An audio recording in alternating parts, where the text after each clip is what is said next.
जय हिंद दोस्तों, स्वागत है आप सभी का आपके अपने परिवार द लॉजिकल साइंस में। मैं हूं आलोक सिंह आतिश और आज के इस वीडियो सेशन से हम लोग केमिस्ट्री रिपीटेड क्वेश्चन सीरीज की शुरुआत करेंगे। जी हाँ दोस्तों, इससे पीछे हम लोग फिजिक्स रिपीटेड क्वेश्चन को डिस्कस करा था, जहाँ पे हम लोगों ने रिपीटेड क्वेश्चन के 2 क्लास को डिस्कस करा था, जहाँ पे फिजिक्स से संबंधित क्वेश्चन पूछे गए थे। दोस्तों आज के इस सेशन से हम लोग केमिस्ट्री के रिपीटेड क्वेश्चन की शुरुआत करेंगे और 10 महत्वपूर्ण क्वेश्चन को डिस्कस करेंगे जो आपके एग्जाम के लिए बहुत ही उपयोगी है। साथ ही ध्यान में रखिएगा ये जो आपका केमिस्ट्री का 10 रिपीटेड क्वेश्चन है, इसमें आपके केमिस्ट्री के बहुत सारे छोटे मोटे टॉपिक आराम से क्लियर हो जाएंगे। तो बने रहिएगा वीडियो के अंत तक, आपके एग्जाम के लिए ये सेशन रामबाण होगा। साथ ही आपकी जानकारी के लिए बताना चाहूँगा कि आज के इस सेशन का जो भी क्वेश्चन है उसका PDF आपको कहाँ मिलेगा, ये हमारे टेलीग्राम ग्रुप से मिल जाएगा, जिसका लिंक मैंने नीचे डिस्क्रिप्शन में डाल दिया है, आप वहाँ से जा करके ले सकते हैं।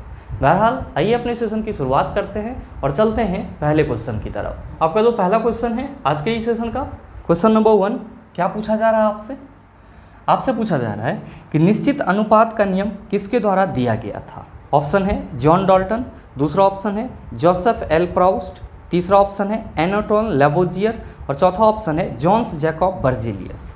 आपसे क्वेश्चन करा जा रहा है कि निश्चित अनुपात का नियम इन चारों वैज्ञानिक में से किसके द्वारा दिया गया था। बहुत सारे मित्र कहेंगे कि गुरुजी ये बताओ कि ये जो निश्चित अनुपात का नियम है ये कहाँ से आया है। तो मेरे मित्र आप सभी ध्यान में रखेंगे कि जब भी हम लोग केमिस्ट्री पढ़ना स्टार्ट करते हैं तो शुरुआत कहाँ से करते हैं। आप सभी कहते हैं कि गुरुजी शुरुआत हम लोग बहुत ही बेसिक कंसेप्ट से करते हैं। तो मेरे मित्र आप सभी ध्यान में रखेंगे कि जो हम लोग केमिस्ट्री स्टार्ट करते हैं तो स्टार्टिंग में ही हम लोग को एक लॉ पढ़ना होता है, जिसको हम लोग क्या कहते हैं, लॉज ऑफ केमिकल कॉम्बिनेशन कहते हैं। ध्यान में रखेंगे कि लॉज ऑफ केमिकल कॉम्बिनेशन को ही हम लोग हिंदी में क्या कहते हैं, इसी को हम लोग हिंदी में रासायनिक संयोग का नियम कहते हैं। क्या कहते हैं, रासायनिक संयोग का नियम कहते हैं। और मेरे मित्र आप सभी ध्यान में रखिएगा, इंग्लिश में इसी को क्या बोला जाता है, तो सर इसी को इंग्लिश में लॉज ऑफ केमिकल कॉम्बिनेशन बोला जाता है। क्या बोला जाता है, लॉज ऑफ केमिकल कॉम्बिनेशन बोला जाता है। और आप सभी ध्यान में रखेंगे ये जो रासायनिक संयोग के नियम हैं ये कितने हैं, तो बेसिकली ये 5 हैं, लेकिन आप लोगों को अपने माइंड में बस 3 ही ध्यान में रखना है। कौन कौन सा, तो पहला ध्यान में रखिएगा कि पहला होता है द्रव्यमान संरक्षण सिद्धांत। पहला कौन सा होता है, द्रव्यमान संरक्षण सिद्धांत, जिसको हम लोग क्या कहते हैं, इसी को हम लोग इंग्लिश में लॉज ऑफ मास कंजर्वेशन कहते हैं। क्या कहते हैं, लॉज ऑफ मास कंजर्वेशन कहते हैं। और साथ ही ध्यान में रखेंगे कि दूसरा होता है आपका निश्चित अनुपात का नियम। दूसरा कौन सा होता है, निश्चित अनुपात का नियम। और मेरे मित्र आप सभी ध्यान में रखेंगे कि निश्चित अनुपात के नियम को ही हम लोग इंग्लिश में क्या कहते हैं, इसी को हम लोग इंग्लिश में लॉज ऑफ डेफिनिट प्रोपोर्शन कहते हैं। क्या कहते हैं, लॉज ऑफ डेफिनिट प्रोपोर्शन या फिर लॉज ऑफ कांस्टेंट प्रोपोर्शन कहते हैं। तो आपको जो सुविधा लगे आप उसको याद रख सकते हैं। और तीसरा जो महत्वपूर्ण है, जो आप सबों को याद रखना है, वो है आपका गुणित अनुपात का नियम। तीसरा कौन सा है, गुणित अनुपात का नियम, जिसको हम लोग क्या कहते हैं, लॉज ऑफ मल्टीपल प्रोपोर्शन। तो आप सभी क्या कहेंगे कि गुरुजी जब भी हम लोग केमिस्ट्री में रासायनिक संयोग के नियम की बात करते हैं तो हम सभी कहते हैं कि इसके अंतर्गत द्रव्यमान संरक्षण सिद्धांत आ जाता है, निश्चित अनुपात का नियम आ जाता है, गुणित अनुपात का नियम आ जाता है 5, लेकिन आप लोगों को 3 ही अपने माइंड में रखना है और 3 से ही आपका काम चल जाएगा। ध्यान में रखिएगा, अगर आपसे क्वेश्चन ये करा जाए कि ये जो द्रव्यमान संरक्षण सिद्धांत है, ये जो द्रव्यमान संरक्षण सिद्धांत है ये किस वैज्ञानिक के द्वारा दिया गया, तो आप सभी याद रखना लेवोजियर नामक वैज्ञानिक के द्वारा दिया गया। किसके द्वारा दिया गया, लेवोजियर नामक वैज्ञानिक के द्वारा दिया गया। और अगर बात की जाएगी निश्चित अनुपात के नियम की, तो आप सभी याद रखेंगे कि निश्चित अनुपात का नियम किस वैज्ञानिक के द्वारा दिया गया, प्राउस्ट नामक वैज्ञानिक के द्वारा दिया गया। और साथ ही अगर बात की जाएगी गुणित अनुपात के नियम की, तो आप सभी ध्यान में रखेंगे कि डाल्टन के द्वारा दिया गया। किसके द्वारा दिया गया, डाल्टन के द्वारा दिया गया। तो आप सभी इस चीज़ को कंठाग्र कर लेंगे कि द्रव्यमान संरक्षण सिद्धांत लेवोजियर के द्वारा दिया गया, निश्चित अनुपात का नियम प्राउस्ट के द्वारा दिया गया और गुणित अनुपात का नियम डाल्टन के द्वारा दिया गया। मेरे मित्र आपसे जो क्वेश्चन करा जा रहा है कि निश्चित अनुपात का नियम किसके द्वारा दिया गया था, आप सभी कहेंगे कि गुरुजी प्राउस्ट के द्वारा दिया गया था। और हमारे लिए इस क्वेश्चन का सही ऑप्शन नंबर बी हो जाएगा। मेरे मित्र ध्यान में रखेंगे, अगर आपसे क्वेश्चन ये पूछा जाए कि डाल्टन का परमाणु सिद्धांत निम्नलिखित में से किस नियम पर आधारित था, तो आप सभी कहेंगे रासायनिक संयोग के नियम पर आधारित था। और चला जी ये क्वेश्चन भी पूछा गया है, तो आप सभी यहाँ पे न हो तो स्टार मार्क दे करके लिख लेंगे। क्या लिखेंगे कि इसी नियम पे डाल्टन थ्योरी आधारित है। इसी नियम पे डाल्टन थ्योरी आधारित है। तो कभी भी आपसे ये क्वेश्चन पूछा जाए कि जो डाल्टन का परमाणु सिद्धांत है वो किस नियम पे आधारित है, आप कहेंगे रासायनिक संयोग के नियम पे आधारित है। और रासायनिक संयोग का नियम कौन कौन सा है, तो आप कहेंगे सर ये सब रासायनिक संयोग के नियम है। और साथ ही आप सभी ध्यान में रखिएगा, अगर क्वेश्चन आपसे ये पूछा जाए कि रासायनिक समीकरण को हम लोग संतुलित करते हैं किस नियम को पालन करने के लिए, तो आप याद रखेंगे द्रव्यमान संरक्षण नियम को पालन करने के लिए। अब ना हो तो इस चीज़ को भी पॉइंट आउट कर सकते हैं कि रासायनिक समीकरण को संतुलित किया जाता है। रासायनिक समीकरण को संतुलित किया जाता है। रासायनिक समीकरण को संतुलित किया जाता है द्रव्यमान संरक्षण सिद्धांत को पालन करने के लिए, या द्रव्यमान संरक्षण सिद्धांत के तहत ही क्या होते हैं, तो रासायनिक समीकरण संतुलित किए जाते हैं। आप सबों के मन में आ रहा होगा कि गुरुजी हमारे ऑप्शन में तो जॉन डाल्टन दिया हुआ है। तो मेरे मित्र मैंने आपको पहले ही बताया कि रासायनिक संयोग के नियम पे ही किसका नियम आधारित था, तो आप कहेंगे डाल्टन का परमाणु सिद्धांत आधारित था। तो अगर आपसे क्वेश्चन ये पूछा जाए कि निम्नलिखित में से किस वैज्ञानिक ने परमाणु सिद्धांत दिया था, तो आप कहेंगे डाल्टन ने परमाणु सिद्धांत दिया था। ध्यान में रखिएगा कि परमाणु संरचना वाले सिद्धांत की बात नहीं कर रहे हैं हम लोग, यहाँ पे डाल्टन्स के एटॉमिक थ्योरी की बात कर रहे हैं। आप कहेंगे गुरुजी हमारे ऑप्शन में तो जोसेफ एल प्राउस्ट है, तो ये तो आपका आंसर ही है, निश्चित अनुपात का नियम दिया गया। मेरे मित्र आप सभी जो कहते हो कि गुरुजी कोई भी यौगिक हो उसमें जो उसके अवयवी तत्व होते हैं वे हमेशा एक निश्चित अनुपात में होते हैं, ये चीज़ आप किसके अंतर्गत कहते हो, तो इसी निश्चित अनुपात के नियम के अंतर्गत कहते हो, जो किसके द्वारा दिया गया, प्राउस्ट के द्वारा दिया गया। और साथ ही आप सभी कहेंगे कि गुरुजी हमारे ऑप्शन में एनाटोनी लेवोजियर है। तो मेरे मित्र अभी जस्ट मैंने आपको बताया कि द्रव्यमान संरक्षण सिद्धांत का प्रतिपादन किसने करा, लेवोजियर ने करा। और साथ ही साथ हम लोग क्या कहते हैं कि गुरुजी जो आधुनिक रसायन है उसका जनक भी किसे बोला जाता है, लेवोजियर को ही बोला जाता है। आप कहेंगे कि सर हमारे ऑप्शन में जेम्स जैकब बर्जेलियस है। तो मेरे मित्र इसके बारे में आप सभी ध्यान में रखेंगे कि अभी जो हम लोग तत्वों के लिए सिंबल लिख रहे हैं, जैसे हाइड्रोजन के लिए आप H लिखते हो, ऑक्सीजन के लिए आप O लिखते हो, नाइट्रोजन के लिए आप N लिखते हो, क्लोरीन के लिए Cl लिखते हो, ये क्या है, तत्वों का आधुनिक प्रतीक है।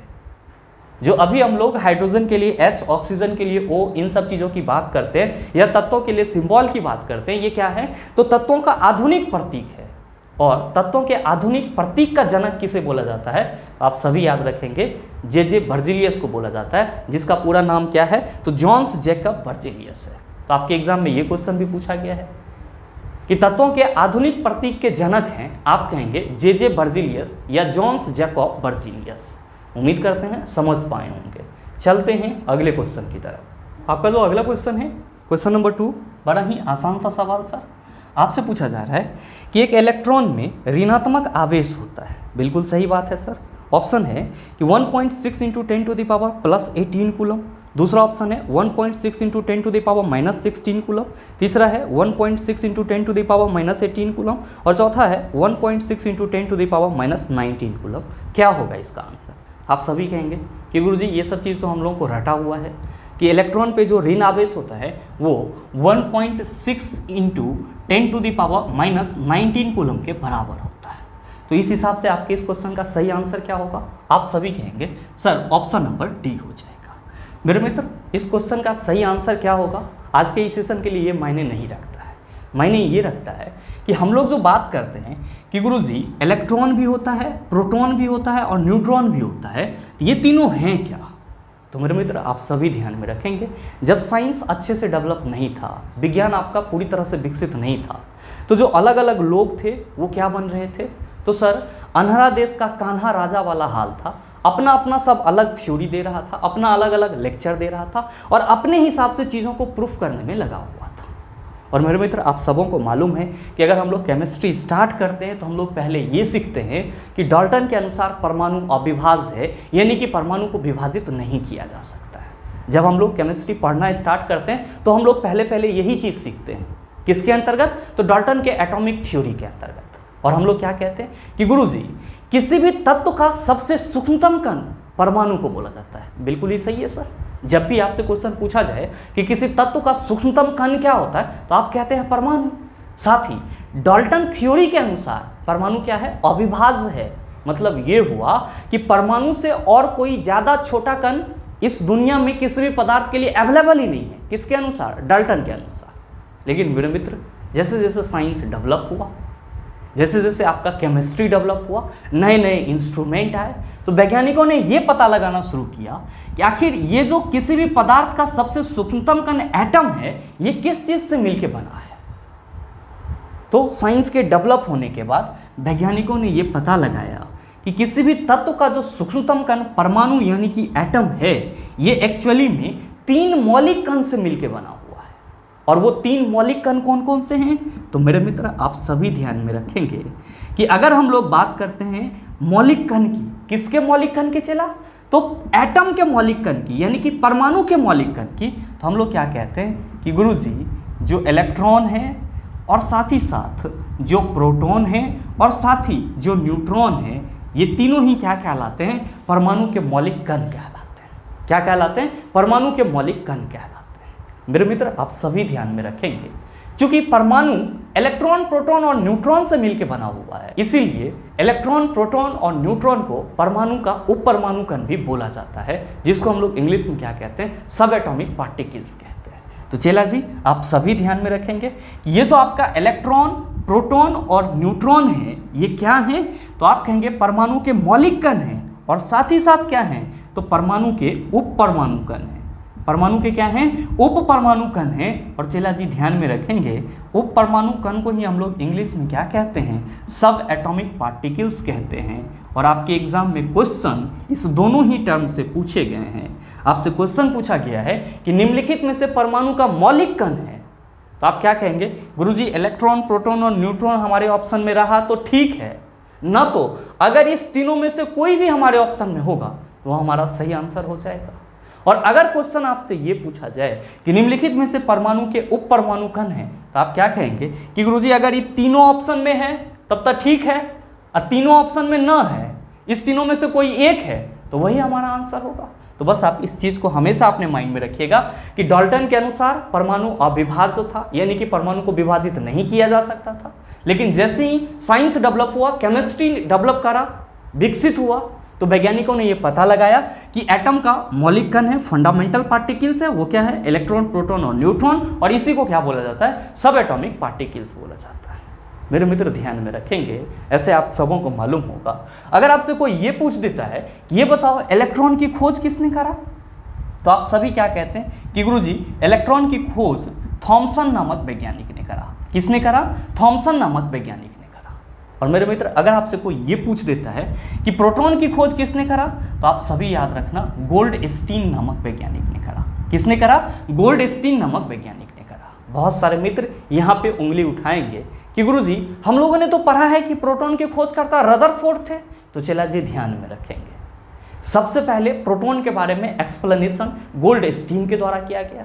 क्योंकि गोल्डस्टीन प्रोटॉन को उतना ज़्यादा अच्छे से एक्सप्लेन नहीं कर पाए, नहीं समझा पाए, तो बाद में जब रदरफोर्ड आए तो उन्होंने प्रोटॉन को समझा और लोगों को भी समझाया। इसीलिए आपको ऑप्शन में कहीं कहीं पे गोल्डस्टीन न दे करके क्या मिल जाता है, रदरफोर्ड मिल जाता है। तो आप सभी अपना बुद्धि क्या लगाएंगे, आप सभी अपना बुद्धि लगाएंगे कि जहाँ पे भी आपके ऑप्शन में गोल्डस्टीन होगा वहाँ पे आप गोल्डस्टीन को टिक करेंगे, और जहाँ पे आपके ऑप्शन में गोल्डस्टीन ना होगा प्रोटॉन के खोजकर्ता के रूप में, तब आप किसको टिक करेंगे, तो आप कहेंगे रदरफोर्ड को टिक करेंगे। तो आप ये कंफ्यूजन हमेशा हमेशा के लिए अपने माइंड से निकाल लेंगे। सभी ध्यान में रखेंगे कि प्रोटॉन के बारे में सबसे पहले एक्सप्लेनेशन या सबसे पहले अगर कुछ समझाया गया था तो गोल्डस्टीन के द्वारा। चूंकि गोल्डस्टीन उतना ज़्यादा अच्छे से एक्सप्लेन नहीं कर पाए, तो बाद में रदरफोर्ड है जिन्होंने क्या करा, तो प्रोटॉन को अच्छे से समझाया। इसीलिए आपको कहीं कहीं पे प्रोटॉन के खोजकर्ता रदरफोर्ड भी मिल जाते हैं, तो परेशान नहीं होना है। साथ ही ध्यान में रखेंगे कि न्यूट्रॉन की खोज किसने करा, तो आप सभी याद रखेंगे चैडविक साहब ने करा। पूरा नाम क्या था, जेम्स चैडविक। क्या कहेंगे कि न्यूट्रॉन की खोजकर्ता कौन थे, चैडविक थे। पूरा नाम जेम्स चैडविक। और साथ ही ध्यान में रखिएगा कि जो इलेक्ट्रॉन है ये क्या है, तो आप सभी ध्यान में रखेंगे ये निगेटिव चार्ज वाला होता है। इलेक्ट्रॉन क्या होता है, निगेटिव चार्ज वाला होता है। कितना चार्ज होगा, तो आप कहेंगे 1.6 into 10 to the power minus 19 coulomb. और साथ ही जो आपका प्रोटॉन है ये क्या होता है, तो पॉजिटिव चार्ज पार्टिकल्स होता है। क्या होता है, पॉजिटिव चार्ज पार्टिकल्स होता है। तो आप सबों के मन में आ रहा होगा कि गुरुजी इस पे जो आवेश होगा वो प्लस में होगा, ना होगा चेला जी। हमेशा ध्यान में रखिएगा कि इलेक्ट्रॉन हो या फिर प्रोटॉन हो, दोनों पे आवेश कितना होगा, 1.6 into 10 to the power minus 19 coulomb ही होगा। तो इस भ्रम में आप नहीं रहिएगा कि यहाँ पे प्लस लगा देंगे तो ये प्रोटॉन का आवेश हो जाएगा। ऑप्शन गलत होगा, आंसर गलत हो जाएगा, नंबर कट जाएगा चेला जी। क्या ध्यान में रखेंगे कि इलेक्ट्रॉन और प्रोटॉन दोनों पे ही कितना आवेश होगा, 1.6 into 10 to the power minus 19 coulomb. बस आपको क्या फर्क याद रखना है, तो इलेक्ट्रॉन ऋण आवेशित कण है जबकि प्रोटॉन आपका धन आवेशित कण है। आप कहिएगा न्यूट्रॉन पे तो कोनो चार्ज न रहता है। न्यूट्रॉन क्या होता है, उदासीन होता है, यानी कि ये आपका न्यूट्रल होता है। क्या होता है ये, आप कहेंगे न्यूट्रल होता है। और मेरे मित्र आपके एग्जाम में कभी कभी आपसे क्वेश्चन ये भी पूछ लिया जाता है कि इलेक्ट्रॉन का मास कितना होता है, यानी कि द्रव्यमान कितना होता है। तो आप सभी याद रखेंगे 9.1 into 10 to the power minus 31 kg। कितना, 9.1 into 10 to the power minus 31 kg। तो इतना सा बेसिक बात भी आप सभी अपने माइंड में रखिएगा, आपके लिए बहुत ही इंपॉर्टेंट है। बहरहाल चलते हैं अगले क्वेश्चन की तरफ। आपका जो अगला क्वेश्चन है, क्वेश्चन नंबर 3, क्या पूछा जा रहा है आपसे पूछा जा रहा है कि किसी परमाणु के m कोश में समायोजित किए जा सकने वाले अधिकतम इलेक्ट्रॉन की संख्या कितनी होती है। ऑप्शन है 2, दूसरा ऑप्शन है 6, तीसरा ऑप्शन है 8, चौथा ऑप्शन है 18।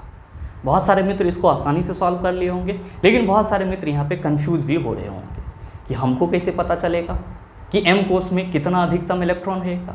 तो मेरे मित्र यहाँ पे आपको समझना होगा परमाणु संरचना का कुछ बेसिक बात, और वो क्या है, तो आप सभी को मालूम है कि अगर हम लोग किसी भी तत्व के परमाणु की बात करते हैं, एटम की बात करते हैं, तो आप क्या कहते हैं कि गुरुजी परमाणु गोलीय होता है। तब मान लेते हैं सर ये हमारा क्या है, एक परमाणु है। क्या है, एक परमाणु है। ध्यान में रखेंगे कि हर एक परमाणु के केंद्र में क्या होता है, नाभिक होता है, जिसके खोजकर्ता कौन थे, रदरफोर्ड। ध्यान में रखिएगा क्वेश्चन पूछा गया है कि परमाणु के नाभिक के खोजकर्ता कौन थे, आप कहेंगे रदरफोर्ड। रदरफोर्ड ने जो अपना एक्सपेरिमेंट करा था उसी दौरान उन्होंने किसकी खोज करा था, तो परमाणु के नाभिक की खोज करा था। तो हम लोग मान लेते हैं चला जी ये क्या है, परमाणु का नाभिक है। तो सवाल उठना तो लाजमी है कि गुरुजी परमाणु के नाभिक में क्या रहेगा। तो मेरे मित्र अभी जस्ट मैंने आपको बताया है कि कोई भी जो परमाणु होते हैं उसके 3 फंडामेंटल पार्टिकल्स होते हैं, इलेक्ट्रॉन, प्रोटॉन और न्यूट्रॉन। और बात कर रहे हैं परमाणु संरचना की, तो जाहिर सी बात है कि हमको ये भी रिप्रेजेंट करना होगा कि परमाणु के अंदर इलेक्ट्रॉन, प्रोटॉन और न्यूट्रॉन कहाँ पे होते हैं। तो आप सभी क्या ध्यान में रखेंगे कि परमाणु के नाभिक में प्रोटॉन और न्यूट्रॉन होता है। प्रोटॉन और न्यूट्रॉन का जगह कहाँ पे है, आप कहेंगे परमाणु के नाभिक में। और साथ ही इस नाभिक के चारों ओर वृत्ताकार मार्ग होते हैं। इस नाभिक के चारों ओर चेला जी क्या होता है, वृत्ताकार मार्ग होता है। और इसमें कौन चक्कर लगाता है, तो इलेक्ट्रॉन चक्कर लगाता है। कौन चक्कर लगाता है, इलेक्ट्रॉन चक्कर लगाता है। तो आप सभी क्या कहेंगे कि गुरुजी परमाणु गोलीय होता है और परमाणु के केंद्र में नाभिक होता है जिसमें प्रोटॉन और न्यूट्रॉन रहता है, और नाभिक के चारों ओर जो वृत्ताकार मार्ग होती है उसमें इलेक्ट्रॉन चक्कर लगाते रहता है। यानी कि इलेक्ट्रॉन जो है वो परमाणु के कक्षा में होता है, जबकि प्रोटॉन और न्यूट्रॉन परमाणु के नाभिक में होता है। सवाल ये है कि गुरुजी किसी एक कक्षा में अधिकतम इलेक्ट्रॉन कितना रह सकता है। तो मेरे मित्र पहले तो आपको ये समझना होगा कि कक्षा को हम लोग रिप्रेजेंट कैसे करते हैं। तो ध्यान में रखेंगे कि जो नाभिक से सटा हुआ कक्षा होता है उसको हम लोग पहला कक्षा बोलते हैं, उसके बाद के कक्षा को दूसरा कक्षा, उसके बाद के कक्षा को तीसरा कक्षा। तो नाभिक से सटा हुआ कक्षा ई है तो पहला कक्षा, ई हो जाएगा दूसरा कक्षा, ई हो जाएगा तीसरा कक्षा, ई हो जाएगा चौथा कक्षा। ध्यान में आप ये भी रखेंगे कि पहला कक्षा को K से रिप्रेजेंट करते हैं, दूसरा को L से, तीसरा को हम लोग M से और चौथा को हम लोग N से रिप्रेजेंट करते हैं। सवाल ये है कि किसी एक कक्षा में अधिकतम इलेक्ट्रॉन की संख्या कितनी होगी। तो मेरे मित्र आप सभी इस चीज को स्टार मार्क दे करके लिख लेंगे कि किसी एक कक्षा में मैक्सिमम नंबर ऑफ इलेक्ट्रॉन, किसी एक कक्षा में मैक्सिमम नंबर ऑफ इलेक्ट्रॉन कितना होगा, 2n², जहां पे n क्या है, कक्षा संख्या। n क्या है चला जी, कक्षा संख्या। ध्यान दीजिएगा कि अगर हम लोग बात करें के कक्षा की, तो के आपका क्या है, आप कहिएगा पहला कक्षा, अधिकतम इलेक्ट्रॉन कितना होगा, आप कहिएगा 2 × 1 का स्क्वायर 2 हो जाएगा। बात करें एल कक्षा की, तो एल आपका क्या है, दूसरा कक्षा, फॉर्मूला लगाएंगे सर 2 × 2 का स्क्वायर, एन के जगह 2 रखें, 2 2 जा 4, 2 जा 8, दूसरा कक्षा में अधिकतम इलेक्ट्रॉन 8 रहेगा। तीसरा कक्षा क्या है, आप कहिएगा एम, तो m = आपका तीसरा कक्षा, यानी कि n आपका हो गया 3, तो 2 × 3 का स्क्वायर क्या हो जाएगा, आप कहिएगा 3 × 9 = 2 = 18। चौथा कक्षा रहेगा तो 4 × 4 = 16 दूना 32। पांचवा कक्षा रहेगा 5 × 25 दूना 50। छठा कक्षा रहेगा 6 × 36 दूना 72। इस तरह से किसी एक कक्षा में अधिकतम इलेक्ट्रॉन की संख्या कितनी है, इसको आप आसानी से निकाल सकते हैं। आपसे जो क्वेश्चन करा जा रहा है कि किसी परमाणु के m कोश में समायोजित किए जा सकने वाले अधिकतम इलेक्ट्रॉन की संख्या कितनी होती है, आप कहेंगे गुरुजी अभी ना बताए हैं कि m तीसरा कक्षा है, तो जाहिर सी बात है अधिकतम इलेक्ट्रॉन इसमें 18 होगा। तो देख लीजिए 18 किस ऑप्शन में है, आप कहिएगा गुरुजी चौथे ऑप्शन में, तो बिल्कुल आपके इस क्वेश्चन का सही आंसर ऑप्शन नंबर डी हो जाएगा। बहरहाल चलते हैं अगले क्वेश्चन की तरफ। आपका जो अगला क्वेश्चन है क्वेश्चन नंबर 4, बड़ा ही हलवा टाइप सवाल सर। आपसे पूछा जा रहा है कि निम्नलिखित में से किस तत्व का इलेक्ट्रॉनिक विन्यास 283 है। ऑप्शन है मैग्नीशियम, दूसरा ऑप्शन है एल्यूमिनियम, तीसरा ऑप्शन है आर्गन, चौथा ऑप्शन है सोडियम। मेरे मित्र ध्यान देंगे कि आपके क्वेश्चन में जो इलेक्ट्रॉनिक विन्यास दिया गया है 283, ये क्या है, तो आप सभी ध्यान में रखेंगे, ये कक्षा आधारित, ये आपका कक्षा आधारित इलेक्ट्रॉनिक कॉन्फ़िगरेशन है, कक्षा आधारित इलेक्ट्रॉनिक कॉन्फ़िगरेशन है। सवाल ये है कि गुरुजी हम लोग कैसे पकड़ेंगे कि ये किस तत्व का इलेक्ट्रॉनिक कॉन्फ़िगरेशन है।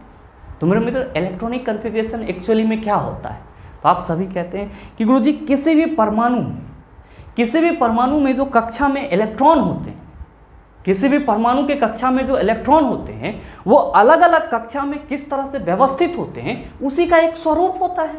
या हम लोग कहते भी हैं कि किसी तत्व के परमाणु के अलग अलग कक्षा में इलेक्ट्रॉन का जो वितरण होता है वही इलेक्ट्रॉनिक विन्यास कहलाता है।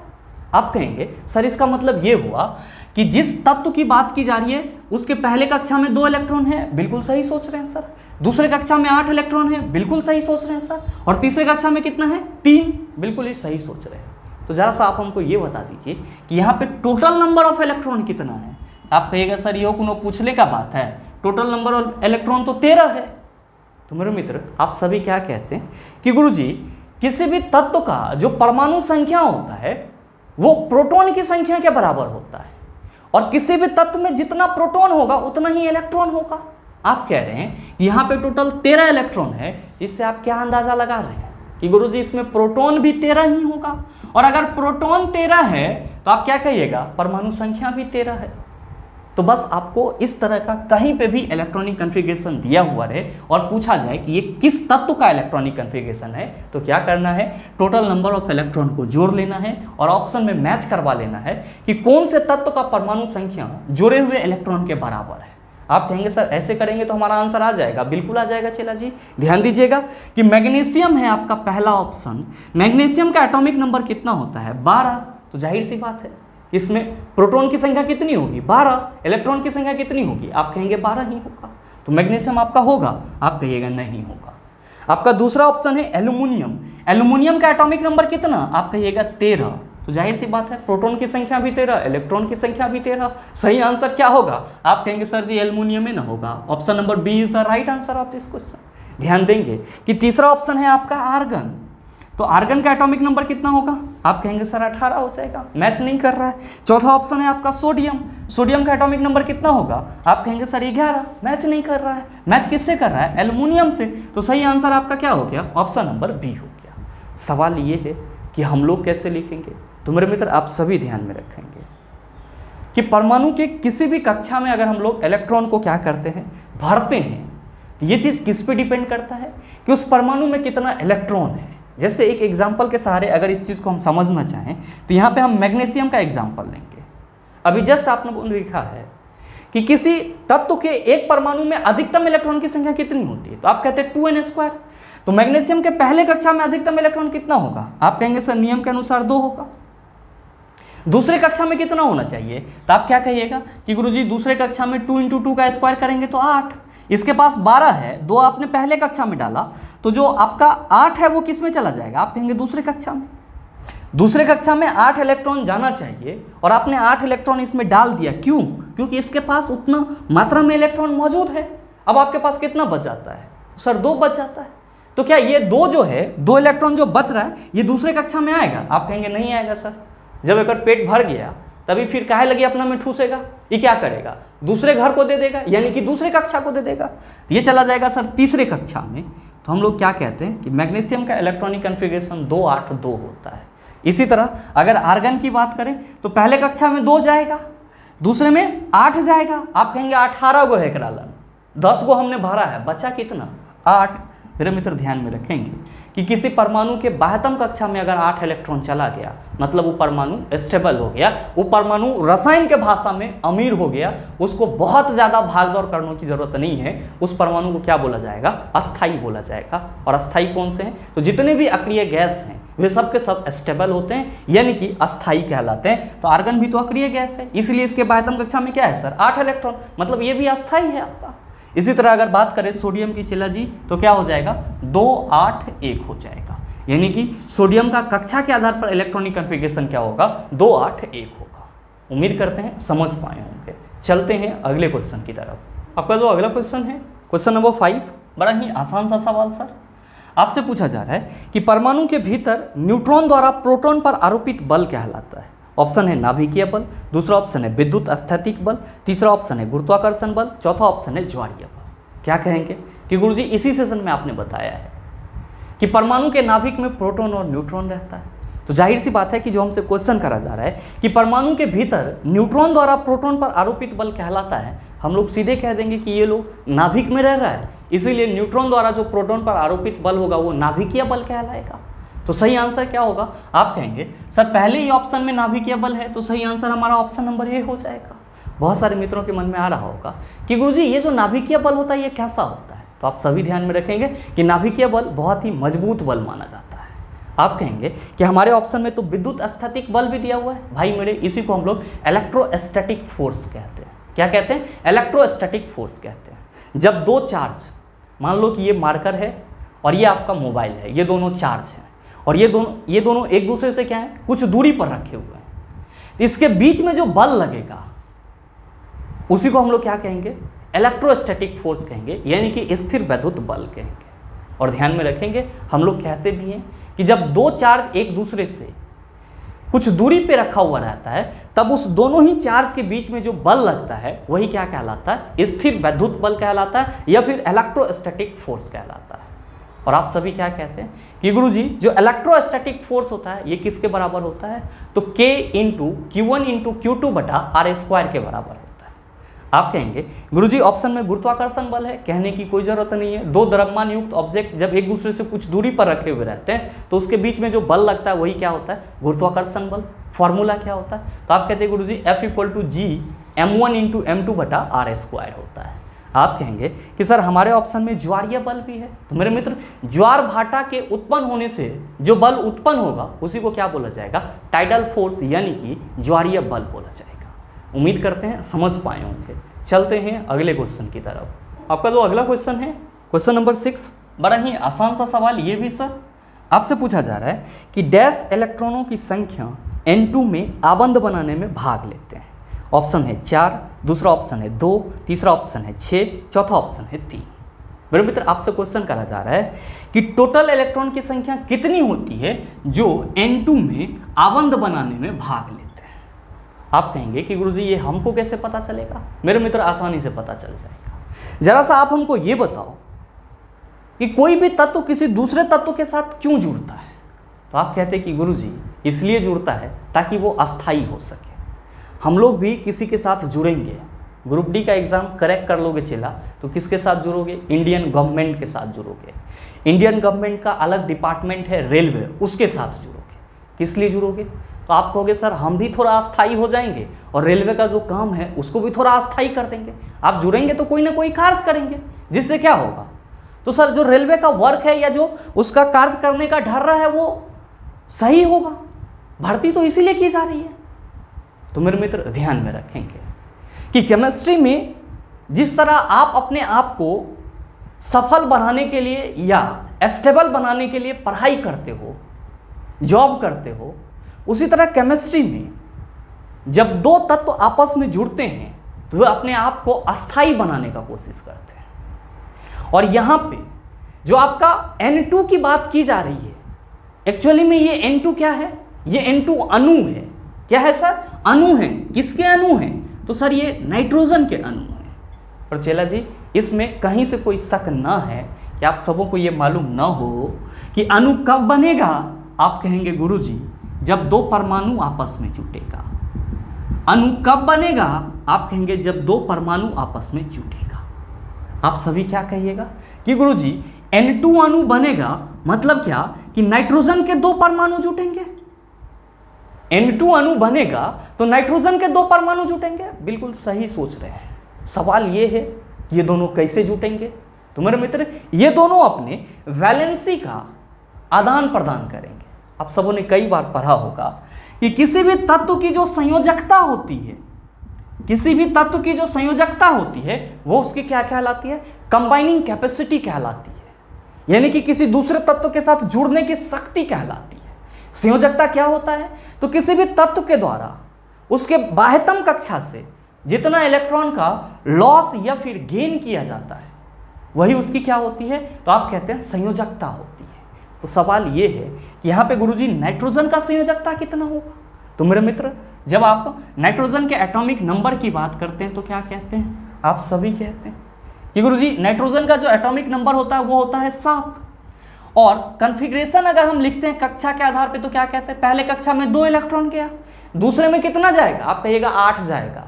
ना है तो क्या करेगा? खरीद के लाएगा। आप कहिएगा ऐसा नहीं होता है सर, ये खरीद के पुरावा पुरावी यहाँ नहीं होगा।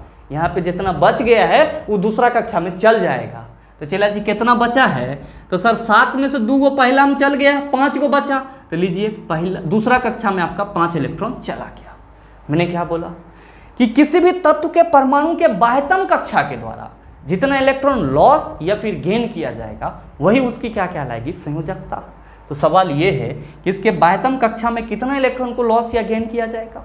तो मेरे मित्र आप सभी क्या कहते हैं कि गुरुजी अगर किसी तत्व के बाह्यतम कक्षा में 8 इलेक्ट्रॉन आ गया तो वो तत्व अस्थायी माना जाता है। और अगर 8 ना आया तो वो क्या करेगा? या तो त्याग करेगा या फिर किसी से लेकर के 8 पुराएगा।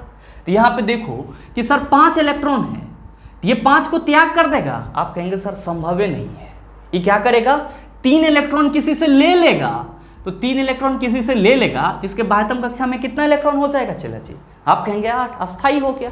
आप ये बताओ कि जो आपका नाइट्रोजन है इसकी संयोजकता कितनी होगी? आप कहेंगे 3। और मेरे मित्र यही 3 इलेक्ट्रॉन जो है वो N2 अणु के बनने में क्या करेगा? पार्टिसिपेट करेगा। ध्यान देंगे कि यह नाइट्रोजन का संयोजकता 3, एक्रोन संयोजकता 3 क्या करेगा? तो सर ये साझा कर लेगा। क्या करेगा? साझा कर लेगा। और साझा करके ये क्या बना लेगा? तो आप कहेंगे गुरुजी नाइट्रोजन का अणु बना लेगा। तो आप क्या देख रहे हैं? आप देख रहे हैं कि आपसे क्वेश्चन करा जा रहा है कि डैश इलेक्ट्रॉन की संख्या N2 में आबंध बनाने में भाग लेते हैं। तो यहाँ पे जो N2 मॉलिक्यूल से बना है इसमें जो N2 का बॉन्ड है उसमें टोटल नंबर ऑफ इलेक्ट्रॉन कितने हैं? तो आप कहेंगे सर 3 गो एकर है, 3 गो एकर है, टोटल 6 है। तो सही आंसर क्या हो जाएगा? आप कहेंगे सर 6 किस ऑप्शन में है? तीसरे ऑप्शन में। तो आपके इस क्वेश्चन का सही ऑप्शन क्या हो गया? ऑप्शन नंबर सी हो गया। मेरे मित्र जब भी आपको इस टाइप का क्वेश्चन पूछा जाए आप इसको इस तरह से सॉल्व कर सकते हैं। उम्मीद करते हैं समझ पाए होंगे।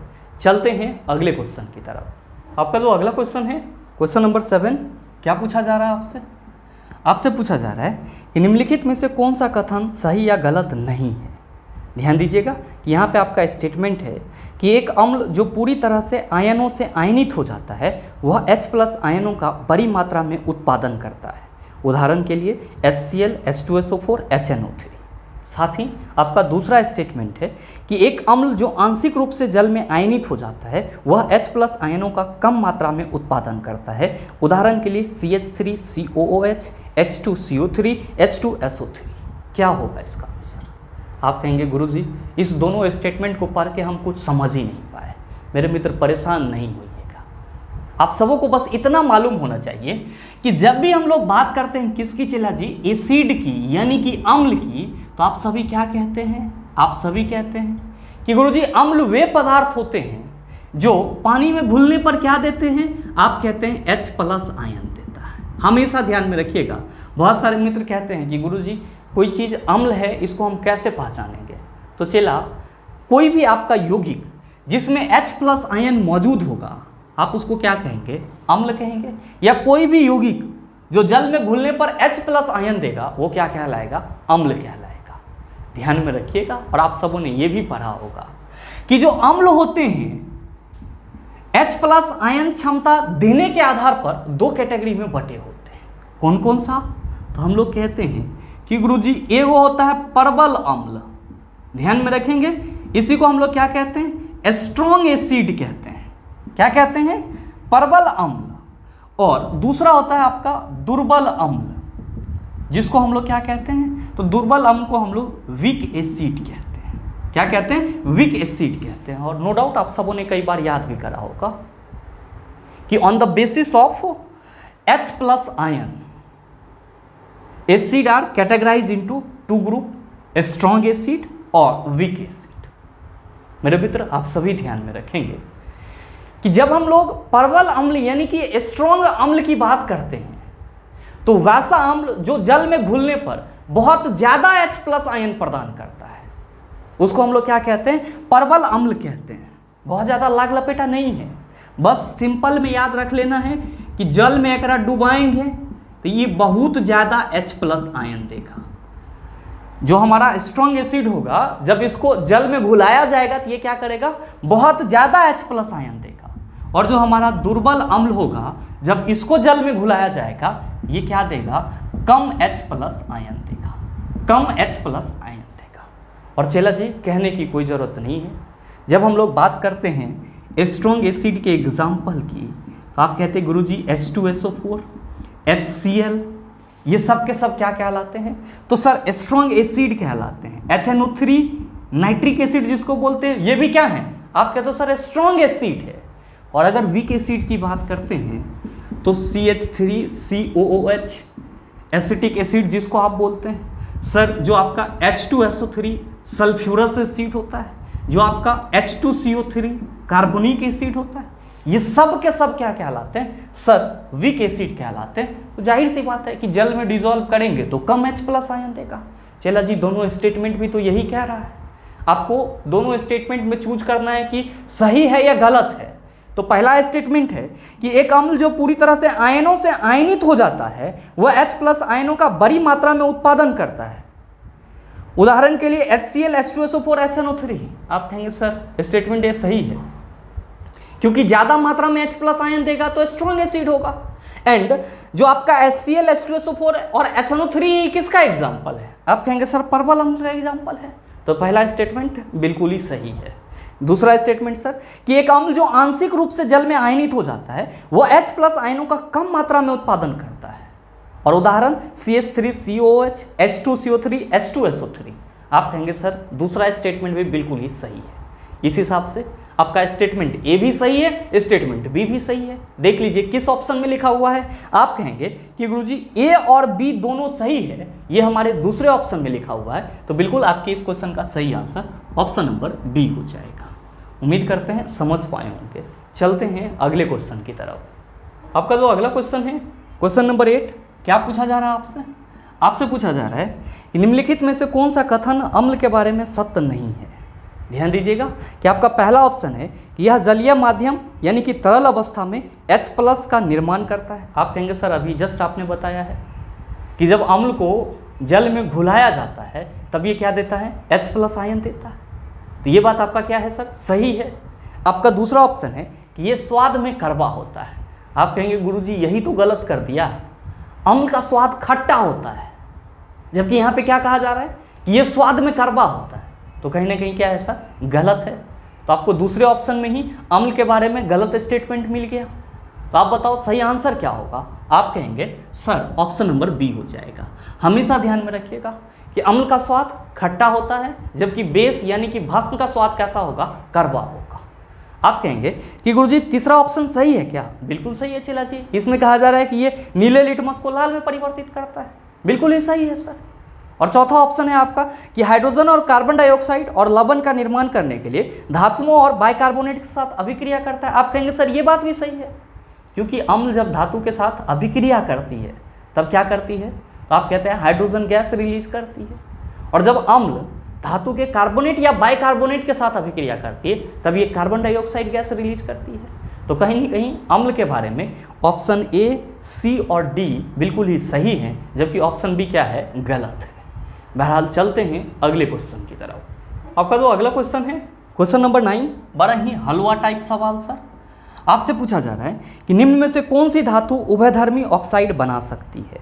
ऑप्शन है कैल्शियम, दूसरा ऑप्शन है कॉपर, तीसरा ऑप्शन है सोडियम, चौथा ऑप्शन है एल्यूमिनियम। मेरे मित्र, इस प्रकार का कई क्वेश्चन मैंने आपको पीछे के सेशन में पूरा डिटेल में बताया है, और ये क्वेश्चन आपके ग्रुप डी एग्जाम में 3 शिफ्ट में रिपीट किए गए हैं।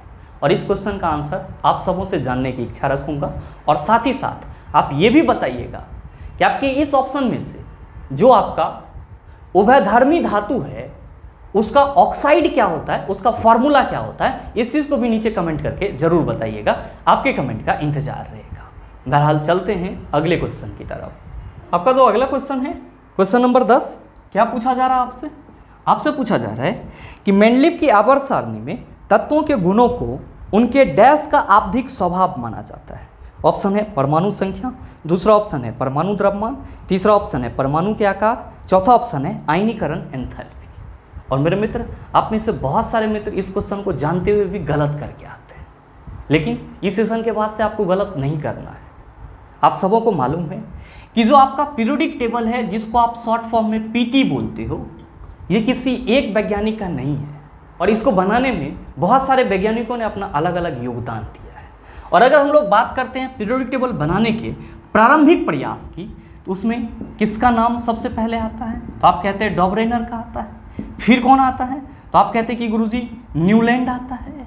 उसके बाद कौन आते हैं? तो इसके बाद सर मेंडलीफ आता है। और फिर कौन आता है? तो सर फिर जो है मोसले आते हैं। और मेरे मित्र, आप सभी ध्यान में रखेंगे कि मोसले को छोड़ करके बाकी जो ये ऊपर के तीनों वैज्ञानिक हैं, डॉबरेनर, न्यूलैंड और मेंडलीफ, डॉबरेनर, न्यूलैंड और मेंडलीफ, इन तीनों का आवर्त सारणी के लिए जो भी नियम था वो किस पे आधारित था? तो परमाणु द्रव्यमान पे आधारित था। किस पे आधारित था? परमाणु द्रव्यमान पे आधारित था। जबकि जो मोसले हैं, जिन्होंने आधुनिक आवर्त सारणी का निर्माण करा, इसका जो आधुनिक आवर्त नियम है वो किस पे आधारित है? परमाणु संख्या पे आधारित है। किस पे आधारित है? परमाणु संख्या पे आधारित है। तो आप सभी हमेशा ध्यान में रखेंगे कि डॉबरेनर, न्यूलैंड और मेंडलीफ तीनों का आवर्त सारणी के लिए जो कुछ भी नियम है वो किस पे आधारित है? परमाणु द्रव्यमान पे, जबकि मोसले का परमाणु संख्या पे। क्वेश्चन क्या करा जा रहा है? क्वेश्चन करा जा रहा है कि मेंडलीफ की आवर्त सारणी में तत्वों के गुणों को उनके डैश का आवधिक स्वभाव माना जाता है। आप कहेंगे परमाणु द्रव्यमान का आवधिक स्वभाव माना जाता है। तो सही आंसर आप सभी कहेंगे सर ऑप्शन नंबर बी हो जाएगा। मेरे मित्र, उम्मीद करते हैं यहाँ तक के जितने भी क्वेश्चन थे उन सभी को आप आसानी से समझ पाए होंगे। और अब अगर आपको इस टाइप का प्रश्न दोबारा दे दिया जाए या इस प्रकार के क्वेश्चन के इर्द गिर्द से भी कोई क्वेश्चन दे दिया जाए तो आप उसका जवाब आसानी से दे सकते हैं। साथ ही उम्मीद ये भी करते हैं कि ये वीडियो आपको अच्छा लगा होगा। अगर आपको वीडियो अच्छा लगा तो वीडियो को लाइक कीजिएगा, ज़्यादा से ज़्यादा शेयर कीजिएगा, और हाँ, अगर आप चैनल पर नए हैं तो सब्सक्राइब करके बेल आइकन दबा लीजिएगा, ताकि इस तरह के एग्जाम रेलेवेंट वीडियो का नोटिफिकेशन सबसे पहले आपके पास पहुँचे और आप उसको सबसे पहले देख पाओ। मिलते हैं फिर अगले सेशन में, तब तक के लिए best of luck. Thank you, have a nice day.